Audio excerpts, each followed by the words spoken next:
Baiklah semuanya, kemarin saya memutar video Amy Mac untuk kalian. Dia adalah harta karun nasional. Sebenarnya bukan harta karun nasional. Dia adalah harta karun dunia. Benar-benar menghancurkan narasi Islamis di Kongres. Tapi dia bukan satu-satunya orang. Ada beberapa bintang tersembunyi lainnya di sana yang benar-benar membongkar kemunafikan institusi Barat yang sangat bias dan condong ke narasi politik kiri, di mana ada satu set aturan untuk orang biasa dan set aturan lain untuk for para kaum woke. Jadi izinkan saya memutar klip ini di mana senator ini, Tommy Tuberville, benar-benar menghancurkan Islam. Silakan dengarkan dia. Migrasi massal sedang menghancurkan sistem pendidikan kita. Dengarkan saya, ini benar-benar menghancurkannya. Pergilah ke sekolah menengah manapun dan saya bisa menunjukkan contohnya kepada Anda. Semakin banyak anak-anak Amerika yang masuk ke ruang kelas, mendengar berbagai bahasa yang digunakan di sekitar mereka setiap hari, dan kesulitan untuk berteman karena sekarang mereka menjadi minoritas di sekolah-sekolah. Kita sudah cukup banyak menghadapi masalah dengan sistem pendidikan kita ketika anak-anak kita tidak bisa memahami bahasa yang digunakan orang lain. Itu juga terjadi di pendidikan tinggi kita, di mana ada guru dan dosen yang datang dari negara lain yang tidak bisa berbahasa Inggris, tetapi mengajar anak-anak kita di pendidikan tinggi, dan anak-anak kita membayar sangat mahal untuk masuk ke kampus-kampus 4 tahun ini. Cukup sudah. Ini adalah negara berbahasa Inggris, dan begitulah cara kita berbicara. Begitulah cara kita berkomunikasi. Sekitar 5 juta siswa di sekolah negeri Amerika Serikat diklasifikasikan sebagai siswa pembelajar bahasa Inggris. 5 juta tidak bisa berbahasa Inggris di sekolah negeri kita di seluruh negeri. Ini menghancurkan kita. Dan sekali lagi, seperti yang selalu saya katakan, beginilah yang terjadi ketika Anda tidak menerapkan beberapa aturan dasar seperti bahasa yang sama, nilai-nilai yang sama. Apa yang terjadi? Lihat saja Eropa. Lihat saja Britania Raya, leluhur budaya kita. Ini adalah Britania Raya. Tidak ada satu pun anak kulit putih Britania di 72 sekolah di seluruh Inggris. Di 454 sekolah, anak-anak kulit putih Britania hanya berjumlah kurang dari 2% dari seluruh murid. Dan ini bukan budaya Inggris, teman-teman. Ini bukan budaya Inggris. Kamu bisa merendahkannya. Kamu bisa menghinanya dengan menjadikannya isu ras, dengan mengatakan, "Hei, lihat, ini sangat rasis." Apa salahnya jika tidak ada anak kulit putih? Ya, jika tidak ada anak kulit putih, maka tidak ada lagi budaya kulit putih Britania. Karena orang-orang adalah penjaga budaya mereka, warisan mereka. Jumlah siswa, anak-anak kulit putih Britania sekarang juga menjadi minoritas di 1 dari 4 sekolah. Sebenarnya kondisinya lebih buruk di Austria dan Belgia. Apakah akan ada bulan sejarah kulit putih untuk membantu anak-anak minoritas ini? Lihat ini, anak laki-laki kulit putih ini sedang berdoa ala Islam. Saya akan memecat semua orang. Saya tidak bisa menjadi politisi, tapi saya pasti bisa menjadi diktator. Untuk merasa diterima, apakah akan ada inisiatif DEI untuk memberi mereka keuntungan? Tentu saja tidak. Mereka adalah jenis minoritas yang salah, bukan? Namun, sepertinya jika anda berani mengajukan pertanyaan-pertanyaan ini, pemerintah sekarang mungkin akan melabeli anda sebagai teroris potensial. Nama Anda mungkin akan ditemukan dalam daftar pantauan prevent teror di Inggris. Dia benar, tidak berlebihan. Nasionalisme budaya atau tradisionalisme sekarang diklasifikasikan sebagai bentuk ekstremisme di Inggris. Dan mereka melakukannya hanya untuk menyeimbangkan keadaan. Karena lebih dari 90% orang, saya tidak tahu apakah itu hanya teroris MI5 atau daftar pantauan pencegahan. Mereka semua Muslim. Jadi para Muslim berkata, "Hei, ayolah, kamu harus memasukkan orang lain juga." Jadi mereka seperti, "Oke, apa yang harus kita lakukan? Bagaimana dengan orang-orang yang membela Inggris atau nilai-nilai Inggris? Kita harus memasukkan mereka sebagai ekstremis juga." Di satu sisi, kamu punya Islam, Ekstremis Islam yang ingin meledakkan, yang ingin menaklukkanmu, yang ingin membunuhmu, ingin memaksakan sistem nilai mereka yang kuno, barbar dan primitif kepadamu. Itu adalah bentuk ekstremisme. Dan di sisi lain, kamu punya orang-orang Inggris yang berkata, "Hei, kami hanya ingin menjalani hidup kami sesuai dengan nilai-nilai Inggris." Itu juga merupakan bentuk ekstremisme. Amerika. Ngomong-ngomong, video ini tentang Amerika. Jadi mari kita kembali ke senator. Itu yang sedang dia bicarakan, teman-teman. Jangan berpikir sejenak pun bahwa kamu kebal dari hal ini. Oke, kamu tidak kebal. Ya, kita memang punya perbedaan kecil di negara kita. Amerika sedikit berbeda dengan Inggris. Australia juga sedikit berbeda dengan Inggris. Tapi kita memiliki nilai-nilai dasar yang sama. Kita punya lebih banyak kesamaan daripada perbedaan. Jadi ini bukan saatnya untuk terlalu percaya diri, lengah, atau sombong. Dengarkan apa yang mereka katakan. Saya sangat senang pertama-tama. USA, USA, USA. Kita setidaknya memiliki para politisi Amerika ini yang secara terbuka membicarakan hal ini. 1.011% dari populasi TK sampai kelas 12 dan terus bertambah setiap hari. Dan kita menutup mata. Anak-anak kita sudah punya cukup banyak masalah. Banyak anak-anak kita tertinggal selama COVID. Itu benar-benar bencana. Apa yang dilakukan pemerintah federal terhadap anak-anak kita dengan menutup sekolah-sekolah kita adalah sebuah bencana dan itu adalah kesalahan kita. Orang-orang di gedung ini, di sini. Tapi sekarang kita lari dan bersembunyi saat kebenaran mulai terungkap. Jadi, sekarang anak-anak kita tertinggal di kelas karena sumber daya sekolah dialokasikan ulang untuk anak-anak yang datang dari negara lain.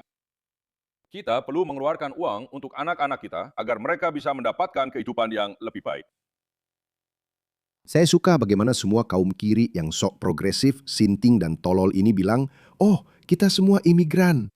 Ketika orang Jerman dan Prancis datang ke Amerika Serikat, mereka dipaksa untuk berbicara bahasa Inggris. Mereka dipaksa untuk berintegrasi dan berasimilasi. Mungkin bahkan tidak dipaksa, mereka memang ingin berintegrasi dan berasimilasi. Banyak dari para imigran awal itu, banyak dari orang Amerika pendatang itu, mereka sengaja meninggalkan dunia lama mereka. Dan mereka ingin mengadopsi identitas baru mereka, yaitu identitas Amerika. Orang-orang dari negara dunia ketiga yang datang ke sini, mereka tidak bangga menjadi orang Amerika. Mereka tidak peduli tentang itu, terutama jika Anda seorang Muslim. Tanyakan saja, mereka sendiri yang bilang, "Kami tidak peduli dengan sistem nilai Anda. Biar saya putar ini. Saya harus melakukan ini." Tidak ada integrasi, tidak ada multikulturalisme, tidak ada keberagaman, tidak ada toleransi. Saya punya agama sendiri, kamu punya agama sendiri, kamu punya demokrasi, kami punya syariah sendiri, kamu punya pergaulan bebas antara laki-laki dan perempuan, kami punya nikah sendiri. Tentang kecurangan di pasar, kartu kredit kalian sendiri, kami tahu. Kami punya sistem ekonomi sendiri, kami punya kebijakan luar negeri sendiri. Itulah mengapa mereka punya negara-negara yang buruk tanpa ekonomi yang baik. Kami punya agama kami sendiri. Din berarti agama, yaitu Islam. Mereka sendiri yang mengatakannya. Dia tidak berbicara di ruangan kosong. Orang-orang ini benar-benar memiliki jutaan pengikut. Kita meninggalkan anak-anak kita dan negara kita tidak akan bertahan tanpa mengajarkan dan membina generasi berikutnya. Tujuan dari sistem imigrasi kita seharusnya untuk memberikan manfaat bagi para pembayar pajak Amerika yang bekerja keras. Apakah menurut Anda imigrasi massal menguntungkan negara ini? Sama sekali tidak. Tidak ada satupun manfaat dari itu. Dan selanjutnya, itu justru kebalikan dari apa yang seharusnya kita lakukan. Kamu tahu, imigrasi massal adalah parasit yang perlahan-lahan menguras habis negara ini. Dan para politisi serta masyarakat di seluruh negeri sebaiknya membuka mata mereka. Sudah banyak pembicaraan dalam beberapa tahun terakhir tentang deportasi. Saya tidak sepenuhnya setuju dengan apa yang dilakukan Presiden Trump. Mereka harus pulang. Kita tidak mampu menanggung mereka. Wajib pajak Amerika, mereka butuh bantuan. Kita tidak bisa membantu orang lain jika kita sendiri tidak bisa membantu diri kita sendiri. Jadi itu adalah politikus yang baik. Dan ini adalah politikus yang buruk. Orang ini adalah Menteri Urusan Dalam Negeri Australia. Kamu tahu bagaimana Dewan Senator mengatakan asimilasi akan pulang?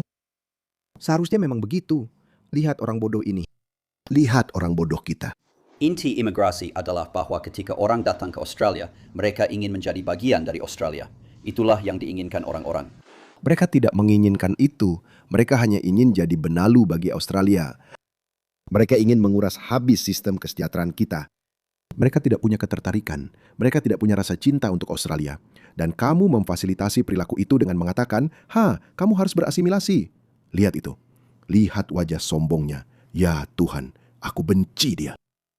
Dan saya tidak pernah menerima kata asimilasi. Saya tidak ingin orang-orang menerimanya. Memangnya kamu siapa? Siapa mereka? Kata integrasi telah digunakan sebagai bagian dari dialog multicultural sudah sejak lama. Dan memang seperti itulah.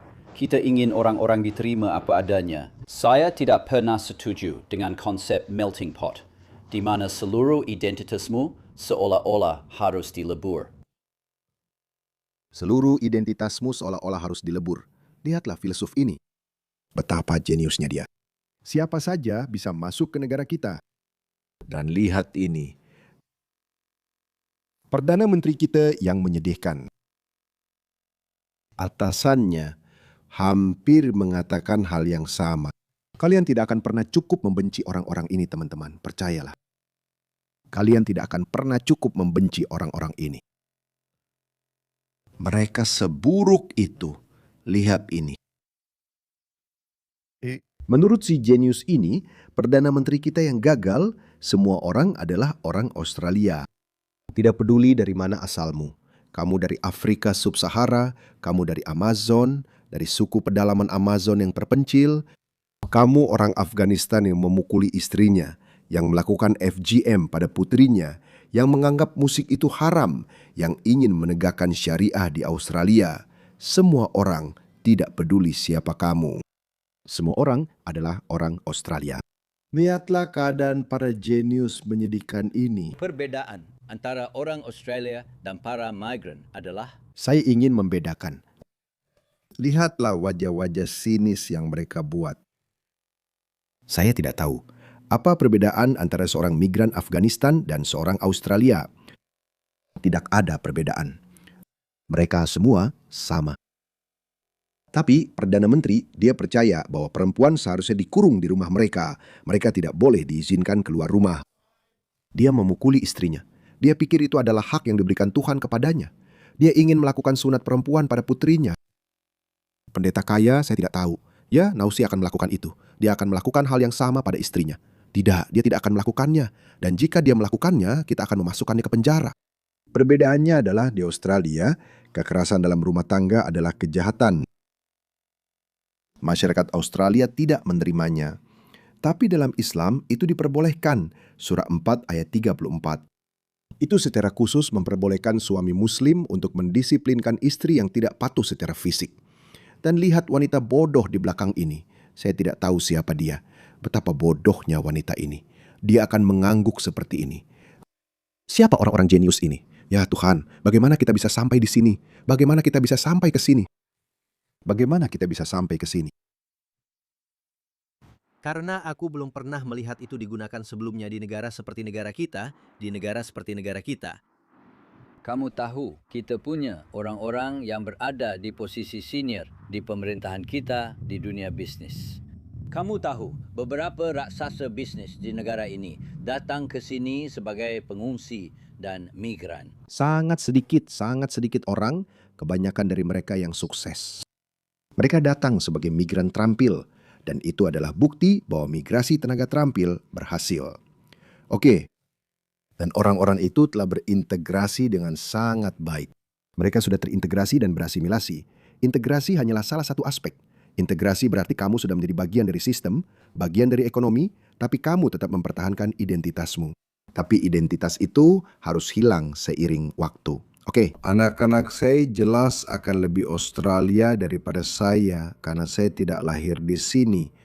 Tapi mereka akan sama Australianya dengan siapapun, sama seperti orang Australia pada umumnya. Mereka tidak akan memakai hijab dan mereka juga tidak akan mempertahankan pandangan dunia Islam yang kuno, barbar, primitif, atau pandangan dunia negara lain manapun, bukan hanya Islam. Mereka tidak akan melakukannya. Dan jika mereka belum melakukannya, maka saya telah gagal sebagai orang tua. Dan Australia sebagai negara juga telah gagal karena para politisi pecundang ini yang berkata, tidak masalah. Semua orang adalah orang Australia. Lihat wanita ini, saya tidak percaya ini. Para idiot ini, mereka hanya suka berdiri di sana dan pamer kebajikan seperti ini. Ceramah sok suci. Mereka hanya ingin melontarkan omongan manis dan muluk seperti ini untuk membuatmu merasa seperti, oh, kalau kamu berpikir berbeda, berarti kamu orang jahat. Kamu tahu, kamu orang jahat. Kamu orang jahat karena berpikir seperti itu. Kamu sangat rasis. Apakah mereka terpisah dari orang Australia?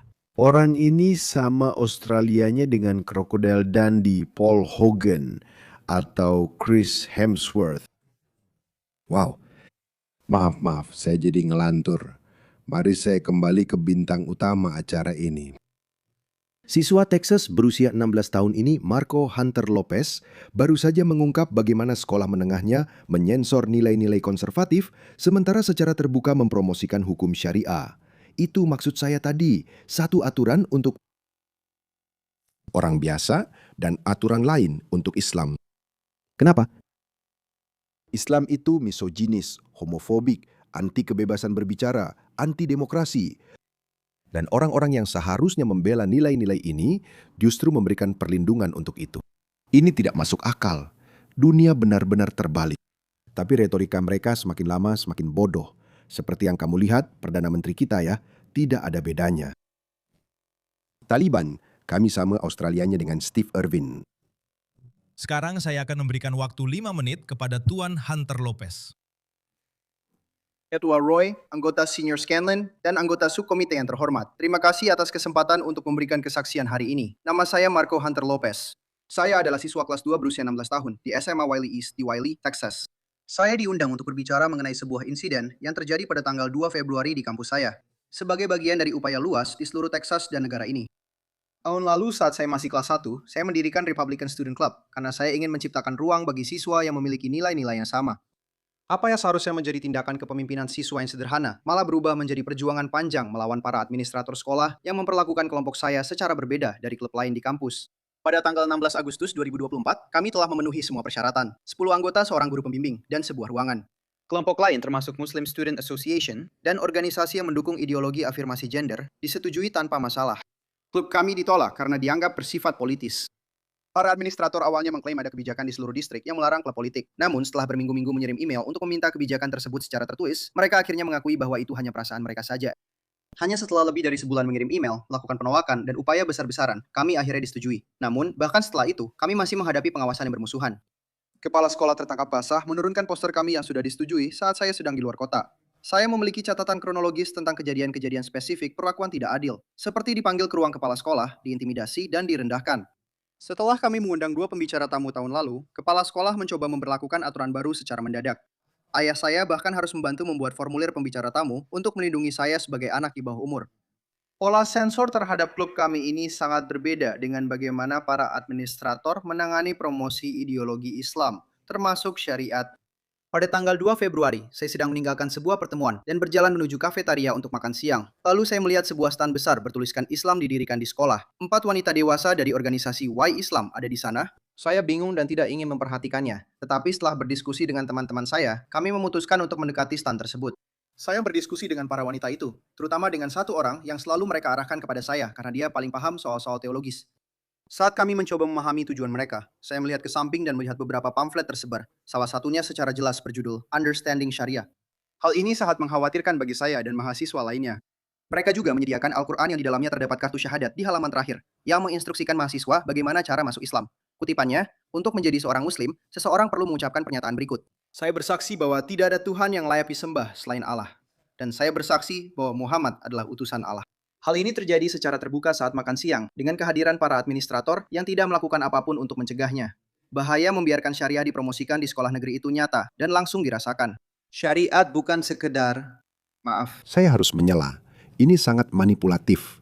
Jika Anda sudah mengucapkan syahadat ini, maka Anda sudah menjadi seorang Muslim.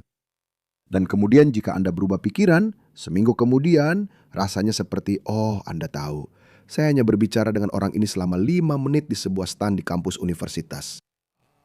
Mereka tidak memberitahu saya tentang semua homofobia ini, belakar atang hukuman mati untuk murtad, dan bla bla bla, semua omong kosong itu. Jadi saya ingin meninggalkan Islam. Tidak, kamu tidak bisa. Karena saya tidak akan melakukan apa-apa. Tapi hukuman untuk murtad adalah hukuman mati. Jadi mungkin saya tidak mendukungnya, tapi ya mungkin orang lain akan melakukannya. Dan kamu harus terus waspada. Kamu harus selalu waspada seumur hidupmu. Begitu predatoris. Ini adalah agama predatoris dan ideologi predatoris. Ideologi yang barbar, primitif, kuno, dan sudah usang. Ideologi ini tidak punya tempat di dunia bebas. Bukan di Amerika, bukan di Inggris, bukan di Eropa, bukan di Australia. Bawa saja ke padang pasirmu. Saya tidak peduli. Saya benar-benar tidak peduli. Dulu saya punya ambisi besar. Misalnya, saya akan membebaskan umat muslim di seluruh dunia. Saya akan membebaskan orang-orang Pakistan. Dan saya akan membebaskan orang-orang Afghanistan yang miskin dari Islam, dari cengkeraman Islam. Saya akan memberitahu mereka untuk meninggalkan Islam. Tapi tahu tidak? Tidak, saya tidak peduli. Mungkin saya sudah lebih tua, jadi mungkin Anda tahu, ambisi Anda sedikit memudar seiring bertambahnya usia. Tapi saya juga lebih fokus pada bahaya yang lebih dekat dan nyata, yaitu di sini, di barat, karena mereka telah menyebarkan pengaruh mereka ke seluruh dunia. Dan kita harus menghentikan mereka. Terima kasih kepada pemuda ini. Sebuah pengamalan agama secara pribadi. Ini adalah sistem hukum dan politik yang komprehensif, yang mencakup perlakuan tidak setara, pembatasan kebebasan berbicara, hukuman yang keras, dan ketidakcocokan mendasar dengan konstitusi Amerika Serikat, hukum Texas, serta nilai-nilai Amerika tentang kebebasan dan kesetaraan individu. Membagikan materi yang menampilkan syariah secara positif kepada anak di bawah umur selama jam sekolah tanpa persetujuan orang tua berisiko menormalkan ide-ide yang merusak prinsip-prinsip yang seharusnya dijunjung oleh sekolah negeri kita. Ini bukan pendidikan yang netral. Ini adalah promosi ideologi dengan kedok keberagaman dan inklusi. Perbedaannya dengan klub saya sendiri tidak bisa lebih jelas lagi. Sementara Republican Student Club menghadapi penolakan, sensor, penghapusan surat, dan pengawasan yang bermusuhan, sebuah organisasi luar justru diberikan akses mudah untuk membagikan materi terkait syariah langsung kepada para siswa. Para administrator tidak hanya mengizinkannya, mereka juga secara aktif mempromosikan acara-acara Islam. Kepala sekolah bahkan ikut berpartisipasi dengan antusias. Luar biasa. Itu saja yang saya punya. Tapi senator lainnya, bintang utama acara ini adalah Senator Chip Roy. Dengarkan dia benar-benar tajam di sini. Dan pihak kiri baru saja dipermalukan. Dengarkan, ini lucu, ini bagus. Geng-geng di Amerika Serikat. Saya tidak familiar dengan itu. Oke, itu sudah cukup banyak diberitakan di media. Ada banyak sekali kasus pemerkosaan di Inggris oleh warga negara asing di Inggris dengan tuduhan signifikan yang melibatkan orang-orang dari Pakistan dan individu lain yang telah berimigrasi ke Inggris. Apakah kamu tahu tentang itu? Saya tidak familiar dengan itu. Mereka benar-benar tidak tahu apa-apa. Orang-orang ini benar-benar tidak tahu apa-apa. Pada merekalah yang memutuskan masa depan kita. Jadi, pada dasarnya orang-orang ini ingin membuka perbatasan mereka. Mereka ingin menggelar karpet merah untuk orang-orang dari segala macam budaya yang buruk. Tapi mereka bahkan tidak repot-repot untuk belajar dulu. Oke, setidaknya kenali atau pelajari dulu argumen lawan. Sekarang, apa argumen yang menentang membawa orang-orang dari budaya yang buruk ini? Apa argumennya? Tidak, kamu rasis. Itu saja, hanya itu yang mereka persiapkan. Skandal geng predator seksual, skandal geng pemerkosa. Bahkan kaum liberal kiri paling sentimental di Inggris pun tidak bisa menyangkal ini lagi. Nona? Makelberg, apakah Anda mengetahui hal itu? Sangat paham ya. Benar. Dan apakah Anda juga mengetahui perjanjian arbitras yang diadopsi di Inggris Raya yang memungkinkan adanya masyarakat dan budaya yang terpisah dari hukum sipil Inggris Raya? Ya, saya familiar. Dan itu adalah fenomena yang terjadi dalam 20 tahun terakhir, benar? Di mana perjanjian arbitrase ini memungkinkan individu dalam komunitas terpisah yang mematuhi hukum syariah untuk dipisahkan dari setidaknya 85 tribunal berbeda di Inggris Raya agar dapat menjalankan syariah berdampingan dan terpisah dari atau bahkan di atas hukum sipil di Inggris Raya. Benar. Apakah kita melihat hal serupa terjadi di Amerika Serikat? Iya. Apakah kita melihatnya di Dallas Road Metroplex misalnya? Iya. Apakah Gubernur Abbott harus mengambil tindakan untuk menangani beberapa tribunal terpisah ini agar menghentikan keberadaan mereka? Benar.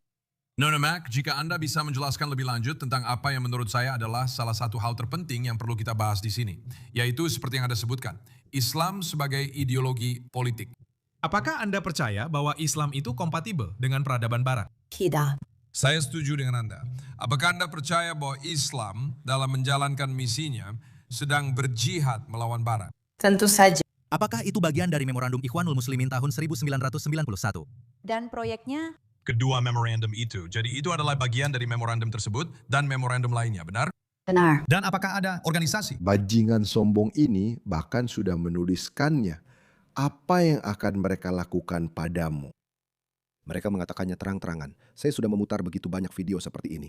Video ini benar-benar mulai kepanjangan. Dan masih ada orang yang bilang, "Hah? Apa maksudmu?"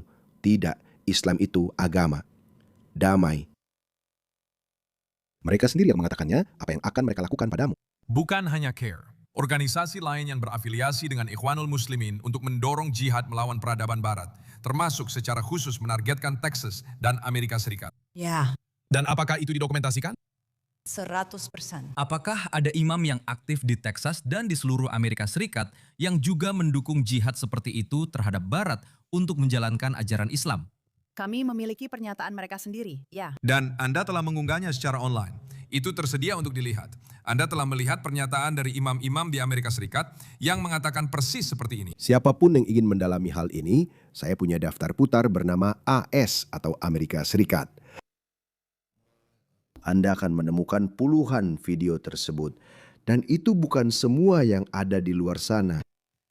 Daftar itu tidak lengkap, Anda akan menemukan ratusan lagi. Saya sebenarnya sampai lelah memutar video-video itu. Jadi ya, ada banyak imam Amerika atau sebenarnya imam yang kebetulan berada di Amerika secara terbuka dengan bangga mengatakan bahwa mereka akan menaklukkan Amerika dan menegakkan syariah. Mungkin mereka terbuai ilusi, tapi kita tidak bisa menganggap mereka remeh. Di seluruh Amerika Serikat, tapi sangat banyak di Texas. Jadi saya akan memberikan 1 menit terakhir agar Anda menutup dengan menyampaikan kekhawatiran Anda soal mengapa hal ini penting. Kami mencoba merangkum semuanya. Kita telah mengalami imigrasi besar-besaran, perubahan budaya yang sangat besar, dampak langsung pada sekolah-sekolah misalnya di negara bagian Texas. Dan misi yang sangat jelas terkait dengan memorandum dan individu-individu yang sejujurnya telah dikaitkan dengan Holy Land Foundation. Penuntutan organisasi teroris lainnya, CARE, yang dikenal sebagai rekan konspirator yang belum didakwa. Dan sekarang kita melihat apa yang terjadi di seluruh negeri. 30 detik terakhir untuk Anda merangkum semuanya. Jadi yang membuat saya khawatir adalah kita telah mengimpor sebuah ideologi yang sama sekali tidak kita pahami. Dan kita telah melihatnya di seluruh negeri. Saya melihat para politisi di sini hari ini yang bekerja sama dengan mereka. Saya melihat orang-orang yang saya tidak tahu apakah Anda tahu atau tidak, tapi mereka sedang menyusup ke masyarakat kita. Mereka datang ke sini untuk mengambil alih masyarakat. Mereka telah menuliskannya dalam The Project, dalam rencana 12 poin, Anda bisa membacanya sendiri. Itu tertulis dalam memorandum. Mereka datang untuk menjadikan negara ini negara Islam, seperti yang telah mereka lakukan pada negara-negara lain di seluruh dunia. Jadi jika kita tidak mengambil tindakan, kita sudah melihat apa yang terjadi di Eropa. Kita akan berada dalam kondisi yang lebih buruk daripada Inggris karena tokoh-tokoh pemikir itu ada di negara ini dan mereka sedang melakukan jihad terhadap masyarakat kita. Oke, jadi saya punya banyak harapan untuk Amerika Serikat. Amerika Serikat tidak akan diam saja seperti yang dilakukan Inggris. Inggris sudah terlambat, kita belum kehilangan Inggris. Tapi katakanlah, saya sudah bilang sejak lama, katakanlah untuk suatu alasan. Di realitas alternatif, sebenarnya tidak. Itu bisa saja menjadi kenyataan. Inggris jatuh ke tangan kaum Islamis.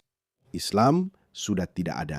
Oke, kamu tidak perlu 50% dari populasi menjadi Muslim agar Islam bisa mengambil alih. Kamu hanya butuh beberapa puluh ribu orang yang sangat termotivasi, terindoktrinasi, dogmatis dan ideologis untuk memicu sebuah revolusi. Dan katakanlah Inggris jatuh ke tangan Islam.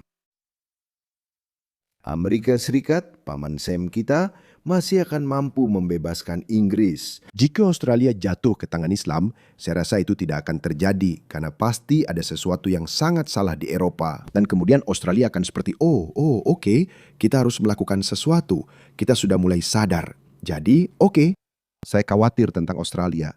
Tapi hati saya hancur melihat Perdana Menteri yang menyedihkan seperti politisi menyedihkan seperti Anthony Albanese atau Tony Burke, para badut yang tadi saya tunjukkan kepada Anda.